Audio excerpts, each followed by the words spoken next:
Jordan ram ral tianga khopui lung chuom sual me tu mi thiang dim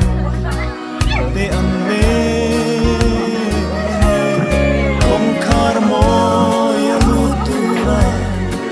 in sufai vekin nei mu tiang chonin ral tiang kai to takin kan leng ve ang ram ni en moi takakya kan khol zin na le ram pela kan thorim na kan so hunin ve ram no mel liam nu kha wan mi thiang din te sai ri moi ne na la moi sa in kan oyang Why na chumpia ral ram moya khian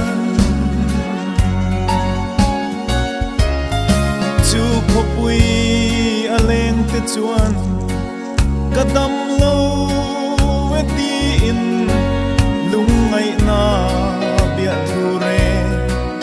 an soi ngai to lo chandam tu tu thung va sual ngai dam te an ni buai na ten na chim phak lo khopui moya lim takin kan leng ve ang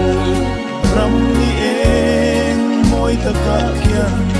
kan khwal zin na le ram pela kan thorim na kan so hunin ram no mel liam nu kha van mi thiang din te sai ri moi ne na la moi sa in kan oyang buai na chumpia ral ram moya khian dei ro pui na nola lal krista thang tu te chuan an ui lo lal rong bo na nan shring an hun lu an ro sum le hi sen thiang lim ne an mangai lal ram tan an luan ti re lim takin kan leng ve ang ram ni moi takakya kan khwal zin na le ram pela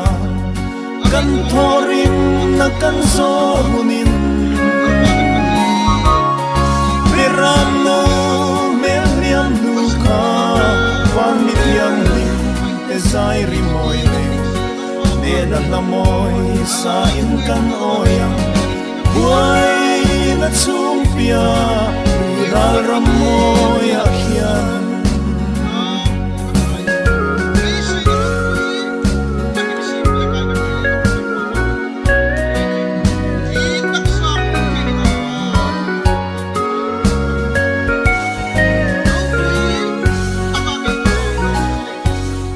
sual na ten khan sare lei she om ma hian kan tam thei i mangai te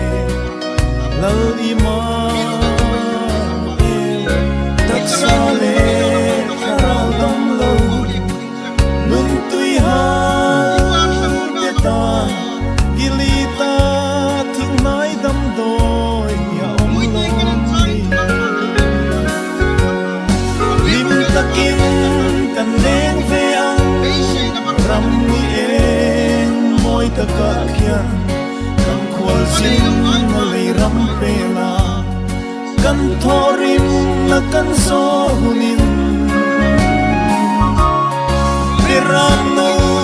mel liam nu kha